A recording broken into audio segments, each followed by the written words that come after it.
ป้าทุกคนไปหับรูปทุกคนเมื่อกี้สติกตอนนี้ได้ยินบอกมันเป็นคือเสียงยนต์เมื่อกี้สติเห็นยนต์แบบคือยนต์สู้หบนะทุกคนบอกว่าเขาฝรั่งเศสสิไปสู้หบกับไผ่ปะกับหบกันหรือว่าเขาฝึกอีกอย่างกับหบกันเป็นยนต์สู้หบเลยเป็นเรื่องสับลาปกติสติเคยเห็นแต่เป็นบุญนะเสียแต่อันนี้มันวุ่นวันฮันแล้วเขาใส่ลำกี้กำลังย่างไปหับรูแต่ว่าเสียงยนต์ละวุ่นวันอยู่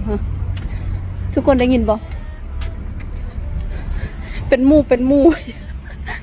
ขนาดคนแก่ก็ยังหยุดเบิ่งเขาทุกคนก็ตกใจคือกันล่ะบ่ฮู้ว่ามีหยังเกิดขึ้นน่ะสินะเพราะว่ามันเสียงแบบนี้มันเป็นตาย่านน่ะสิเนี่ยแต่หั่นแหละถ้าบ่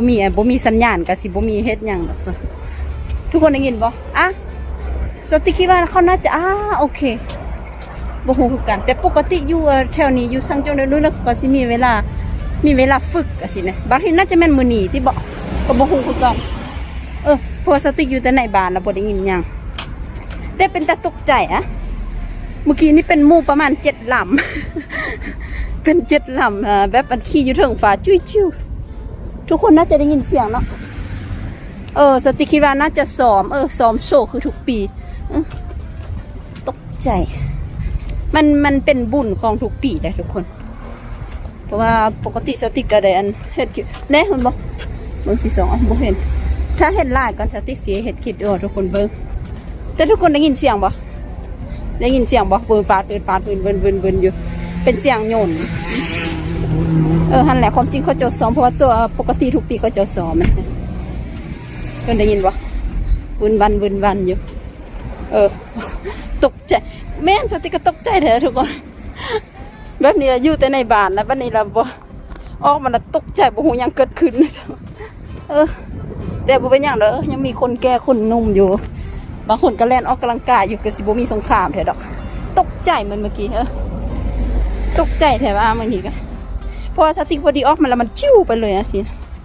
ก็เลยตื่นตระหนกน้อยนึงแต่บ่เป็นหยังดอกบ่นี้เห็นคนเดินหลายแล้วสติก็บ่มั่นใจว่าเดือนใดปกติก็เดี๋ยวเขาเฮ็ดเดือน3บ่แม่นบ่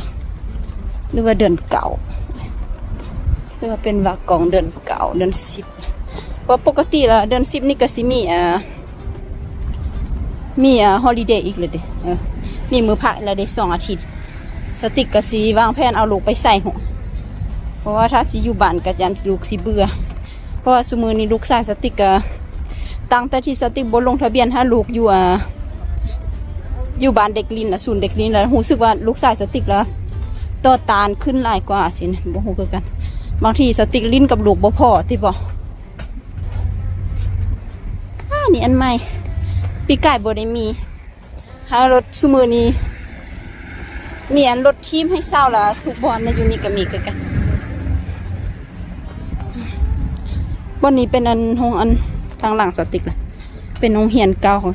โรงเรียนเก่าลูกสติกปีกายนะเป็นโรงเรียนปีกายสติกเลิกเรียนสติกก็สิมานั่งอยู่นี่ท่าหอนเลยทุกคนตัวนี้3 โมงครึ่งใจหอนกันแต่รอเมื่อได้สติกไปท่ารถแล้วถ้าหอนเวลารถบ่มาเสียสติกกันยางแต่ว่าทุกเทื่อย่างไปย่างมาแล้วหลังจากนั้นย่างไปย่างมาหลังจากนั้นละก่ายไปแล้วมันก็ก่ายไปเราก็รถก็ไปน้ำหลังสินะตลอดเมื่อกี้คือการสติกย่างมาพอดี3:18เราย่างมาเพราะว่าคิดว่ามื้อนี้สิบ่มีรถว่าซั่นเราพอดีย่างใกล้มาหน่อยนึงเพราะว่าทุกบอนมันมีบอนสต็อปประมาณ150 เมตรสิติบอกเราสติกย่างทุกคนได้ยินบ่วุ่นวันอยู่เสียงยนต์หั่นแหละพวกทุกเทื่อสิเป็นจังซั่นตลอดฮอดสมมุติว่ารถสิกายบอนสติกอยู่18 นาทีสติกไปท่า18 นาทีแล้ว18 นาทีบ่มาสติกก็หนีสติกก็ย่างไปก่อนใจหอนกันสินะแล้วความจริงบางทีมันก็2-3 นาที 4-5 นาทีจังซี่บ่มีสงครามดอกมีคนย่างเต็ม ยันสงครามเบิ่งนะทุกคนเบิ่งปกติอันน่าจะปกติเพราะว่ามีคนย่างเต็ม เสียงยงบึงบ่เป็นหยังบ่มีสงครามดอกนะตกใจแต่มาในตัวเมืองละคนเต็มอะไรถ้ามีสงครามคนก็สิตายแม่ล่ะ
สรุปแล้วบ่แม่นสงครามทุกคนก็คือเขาเจ้าซ้อมคือทุกปีนั่นแหละสติบ่ฮู้ว่ามื้อนี้เป็นมื้อที่เขาลิ้นเลยหรือว่ามื้อเขา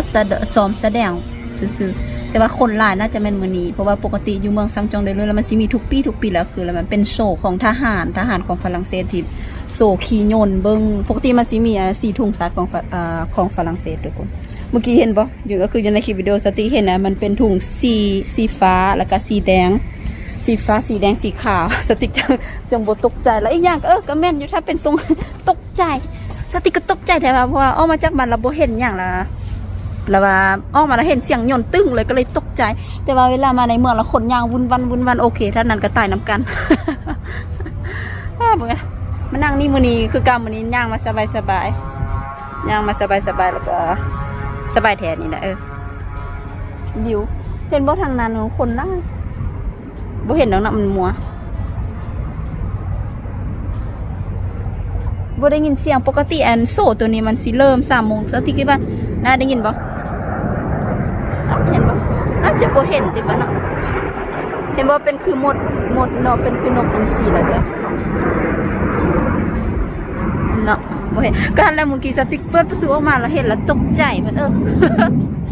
ก็เพราะว่าอยู่แต่ในบ้านเราบ่ได้ออกไปใส่สิแล้วเลยออกมาแล้วก็ตกใจนิดนึงนี่เวลาไปหับเด็กน้อยตอนนี้4 โมงเป๊ะเพราะว่ามื้อนี้สติไปท่ารถเมล์ถ้าเราย่างไหวกายใจหอนกายสินะเพราะว่าบ่มักแล้วไปยืนก็อยู่ทางบ่มักท่ารถเมล์สติย่ำใดคือใดสิได้เป็นมีกงย่ำใดสิได้ใบขับขี่ทุกคนถ้าได้ใบขับขี่แล้วสบายละเบื่ออันนี้มันเบื่อละสติเป็นคนแบบนี้สติเป็นคนที่บ่มักท่านะทุกคนบ่มักท่าแล้วก็มันบ่มักล่ะไปยืนท่ารถเมล์มันน่าอายว่าซั่นซะทุกคนได้ยินเสียงบอกแล้วน่าจะเป็นมือซ้อมเขาดองอันนี้น่าจะเป็นมือซ้อมคนก็หลายคนยังไปยังมาปกติมันสิมีทุกปีปกติเขาจะกระจัดอยู่มองซังจองเลยเขาจัดอยู่นี่ทุกปีลงเบาเสียงดังเขาเบิ่งเขาย่างกายเขาเบิ่งนะเบิ่งกับเบิ่งแท้เขาเบิ่งแบบบ่ซังสิเว้าเบิ่งตั้งแต่ตีนจำหัวเบิ่งสติงนะ1 2 3 4 5มี8 ลำบ่อ่ะ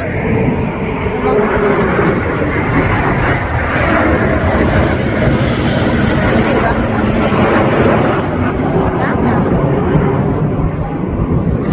งามเป็นทุ่งสาฝรั่งก็คือสีอยู่ประเทศลาวเนี่ยก็สีทุ่งก็คือกัน3 สีคือกันสีขาวสีฟ้าสีแดงเอาละหายตกใจละกระแทเมื่อกี้สติตกใจแทนมือตอน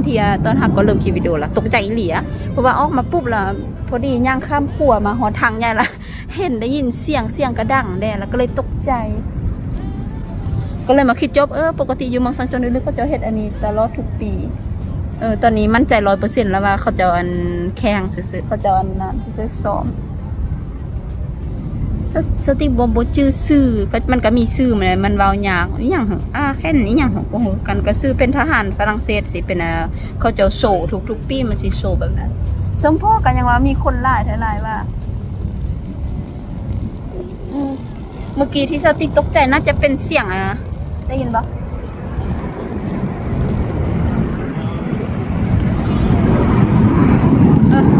ฝูงเก่า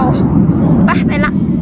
บ่ตกใจแล้วคนย่างหลายบ่เป็นย่างถ้ามีสงครามคนตายนำกันทุกคนนั่นบ่คนย่างฟืดฟัดเนี่ยเต็มนักท่องเที่ยว